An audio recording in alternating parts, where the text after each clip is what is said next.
c'est déjà avoir conscience de soi. Parce que souvent, en fait, moi ce que je vois souvent à travers les rendez-vous ou à travers les séminaires, c'est qu'on veut nous formater dans un système. Donc formater dans un système, que ce soit par l'éducation parentale, par l'école. Et du coup, les gens se trouvent perdus parce que en fait, ils rentrent dans ce fameux système, ce formatage-là, où ils ne sont pas eux-mêmes. Et ce qui revient, c'est que ils sentent quelque chose à l'intérieur d'eux, un appel, mais souvent ils n'osent pas. Soit par peur du regard des autres ou par à dire le bien-pensant. Et l'important, c'est de redescendre justement dans ce cœur, de savoir qui on est. Qu'est-ce qui nous fait vibrer? Moi, je dis toujours aux gens, mais c'est quoi? Quand vous avez une idée, fermez les yeux, est-ce que ça vous fait vibrer? Si c'est waouh, mais c'est que c'est là qu'il faut aller. C'est-à-dire que c'est là où est la source, l'âme de la personne, mais c'est aussi là où ça le fait vibrer. Donc si ça vibre, c'est que ça vient du cœur. Et du coup, c'est toutes ces idées, tous ces potentiels qui émergent à la fois de l'âme et du cœur, et bien après on va les faire descendre dans ce hara parce que ça permet d'incarner. Si on incarne un projet, c'est qu'on incarne soi-même. Et inversement, si on s'incarne soi, ça va permettre d'incarner sa vie. Et je pense qu'aujourd'hui, un des plus grands problèmes, c'est de s'incarner à soi. Et les gens, souvent ils sont là, mais ils sont ni ici, ni ici. Et s'incarner soi, s'incarner son être tout entier, ainsi que ses potentiels. Et c'est ça, prendre sa place. Prendre sa place, c'est être soi, quel que soit le regard qu'on peut avoir de l'extérieur ou des autres. C'est être soi-même. Merci Betty. Est-ce que Léory, tu veux rajouter quelque chose sur trouver sa place, prendre sa place? C'est un sujet vaste. Donc je suis d'accord avec Betty, c'est mettre bas. De toute façon, incarner, c'est mettre bas, donc aller dans les centres du bas. Et on ne peut pas trouver sa place si on n'est pas, on va dire, dans son hara, ou au moins connecté à ce centre-là, parce que la descente du hara peut être vraiment très forte et exceptionnelle. On dit que quand on est dans le hara, en 40 jours, on peut guérir de tout si vraiment on fait un travail et qu'on va récupérer toute l'énergie du chi et qu'on active justement ce chaudron magique qu'on parlait tout à l'heure. Mais trouver sa place, ça veut dire quoi? D'abord, en fait, c'est trouver qui on est, ce qu'on veut, notre chemin de vie. Donc il faut faire une véritable œuvre alchimique, vraiment. On va dire, on peut se poser ces questions-là, mais si on n'a pas fait ce qu'on appelle une œuvre noire, c'est-à-dire un nettoyage, ça veut dire casser toute la matière, aller voir et enlever toutes les impuretés. Si on n'a pas fait ce nettoyage-là, ça va être quelque chose qui va rester très mental, alors qu'il faut vraiment que ce soit fait dans la matière. On est constitué des quatre éléments, et il faut vraiment nettoyer, purifier ces éléments-là pour vraiment, petit à petit, s'apercevoir qu'il nous manque des morceaux aussi, aller rechercher les morceaux d'âme qu'on a laissés par-ci par-là dans les diverses émotions que nous avons vécues, et revenir à son unicité. Et une fois qu'en fait, on commence à avoir nettoyé tout ça et reprendre en fait tous les morceaux pour essayer de les rassembler, parce que c'est maintenant l'œuvre blanc, là on commence vraiment à retrouver sa place et à se dire, avoir envie. En fait, les gens me disent toujours, ils savent ce qu'ils veulent pas, mais ils savent pas ce qu'ils veulent.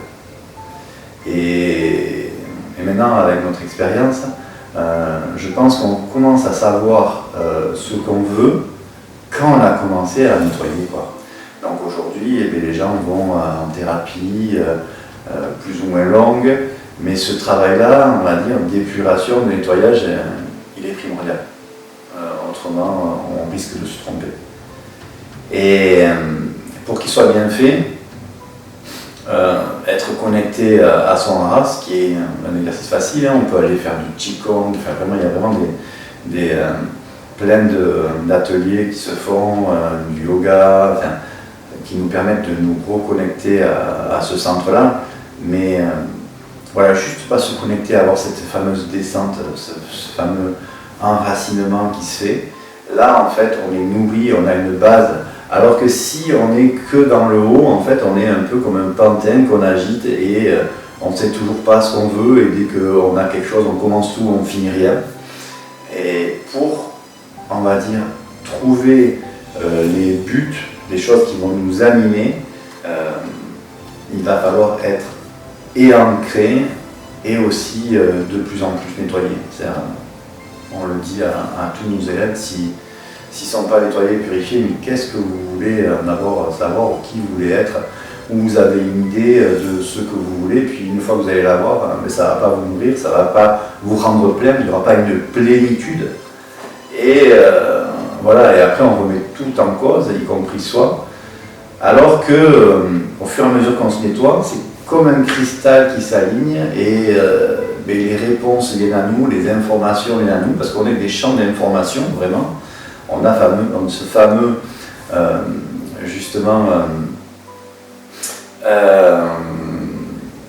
champ électromagnétique autour de nous, hein, ce torus, c'est Thor, et qui commence à nous amener les informations qu'on a besoin, les synchronicités, les personnes qu'on a besoin pour avancer et aller dans notre axe, aller dans notre réalisation, aller à trouver notre place. Et on a notre place vraiment quand on se reconnecte à soi. Donc c'est pas quelque chose qu'on va chercher à l'extérieur, forcément c'est quelque chose qu'on va chercher à l'intérieur.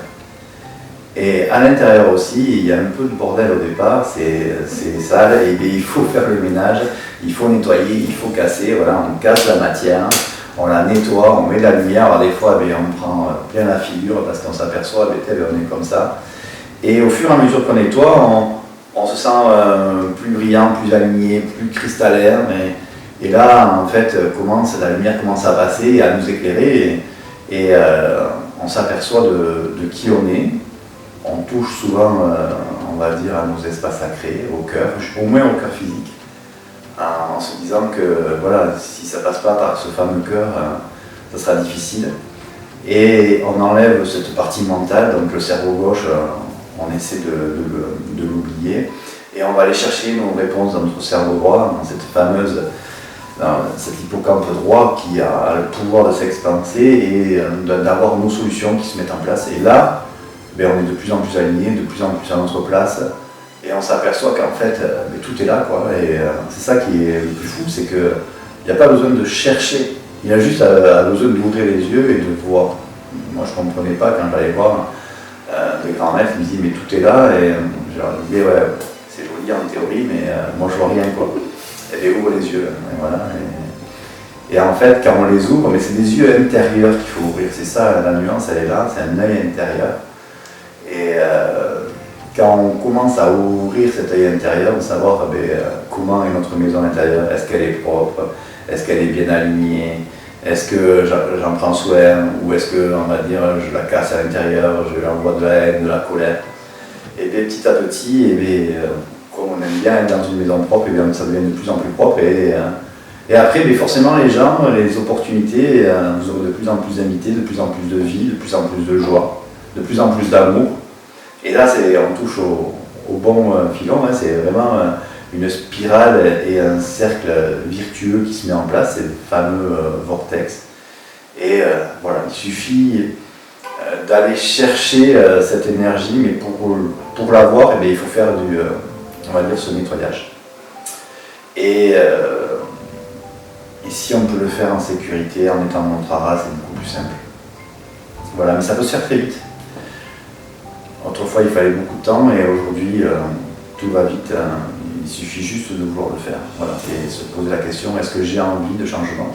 Et de ne pas en avoir peur, parce que forcément, vos vies vont changer, mais changer énormément. Mais est-ce que je mérite ça? Est-ce que je le veux? Mais voilà, et quand c'est aligné, après, tout arrive, tout se met en place. Vous rencontrez les bonnes personnes, ou les bonnes solutions à la vitesse qu'on a envie d'aller. Et puis voilà, c'est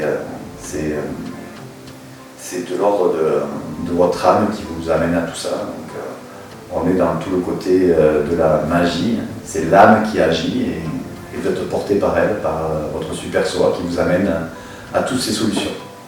Voilà, c'est pas autre chose que ça. C'est qui c'est qui a le contrôle, à qui on laisse les clés du bus, et si on laisse les clés du bus à son super soi, lui il sait où aller, il connaît le chemin mieux que personne, et juste lui faire confiance.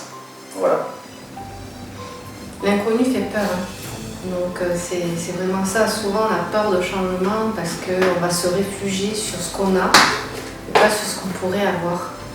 Et c'est voilà, accepter de faire ce fameux grand pas où quand on accepte que l'inconnu rentre dans nos vies, souvent c'est beaucoup plus, le cadeau est beaucoup plus grand que si on veut tout cloisonner et juste passer par un petit trou, quoi.